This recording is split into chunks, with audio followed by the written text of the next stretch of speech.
Good morning, everybody. It's a gray morning, and looks like there's some rain on the way, which we desperately need. But I'm just sitting up here at our cottage this morning, contemplating. I'm thinking about yesterday, Father's Day. Thinking about what an awesome family I have. Uh, you know, there's been a lot of bumps in the road for Janice and I raising our kids, but we got some great ones. We really do. And we couldn't all be here together because some of them are scattered around the country. But it was wonderful. It was great. We had a super time together. And so I'm just contemplating that, thinking about just how blessed we are by God. And I hope your day was a good one as well. Contemplating, thinking. Why is that word buzzing through my mind right now? Contemplating. Oh, I know why. Maskil. That's why. Maskil. And you know what I'm talking about, don't you? You have no idea what I'm talking about, do you? Well, I wouldn't have had any idea myself if I hadn't looked at Psalm 89. Psalm 89 is the psalm that's appointed for this coming Sunday for us to read. And it's a kind of it's a common type of psalm of all the psalms in the Bible. It's called a royal psalm. It takes a look at the kings of Israel and how those kings are the ones who are the protectors of Israel and give them comfort and give them strength. And there's about a dozen of those psalms, and they lift up and extol the good virtues of kings. But as we know, there were some kings that came along and weren't so cool either. And so eventually these psalms began to be thought of as pointing toward a Messiah. And then when Jesus came, they were attributed to Jesus himself. All right, so that's a little background. But what about this maskil thing?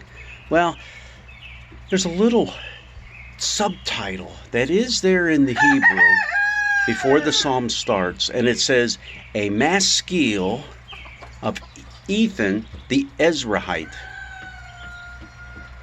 Ethan the Ezrahite? Who in the world's that? I don't know. You probably don't know. But now I'm going to tell you because I looked it up.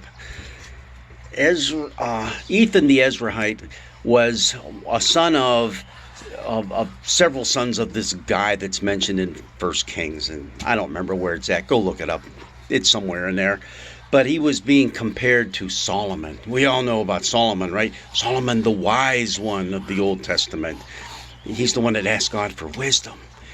But Ethan was being compared to him as not being such a bad guy. And when we talk about a maskil of Ethan, it's basically a contemplation. We don't know exactly what that word means, but the closest we can come to is contemplation, meditation, whatever. And so it's a meditation on the kings of Israel, the kings who give us strength. And it's a beautiful psalm. It's not all that long. So Psalm 89, go back and read it.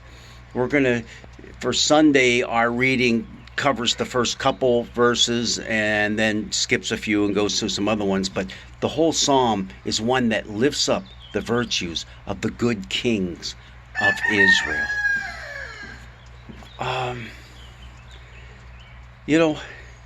Sometimes we live in a world in which we wonder who is in charge. These psalms point the way for us to know who is in charge. God is our refuge. God is our strength. Those things really aren't mentioned in this psalm with those words, but they are there. God is our shield. Our shield. The shield isn't a weapon of destruction. The shield is a weapon of protection. Protecting yourself from the onslaught of the enemy. God is our shield. God is there to protect us.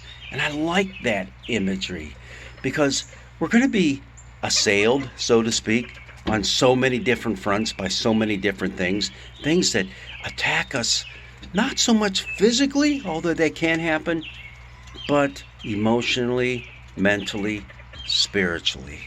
It's those things that we really need protection from. And it is God who gives us that protection. And we even see a little bit of that imagery popping up in the reading from Paul this week from Romans.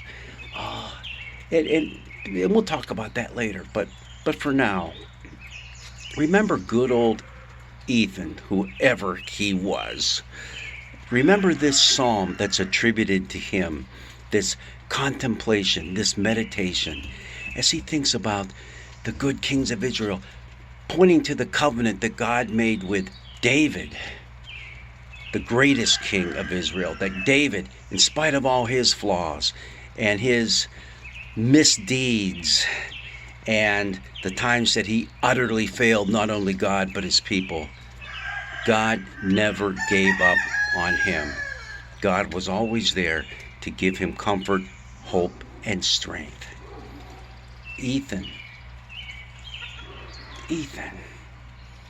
Ethan's masculine. Now you know. Have a wonderful day today. God bless you. God keep you ever close to his heart.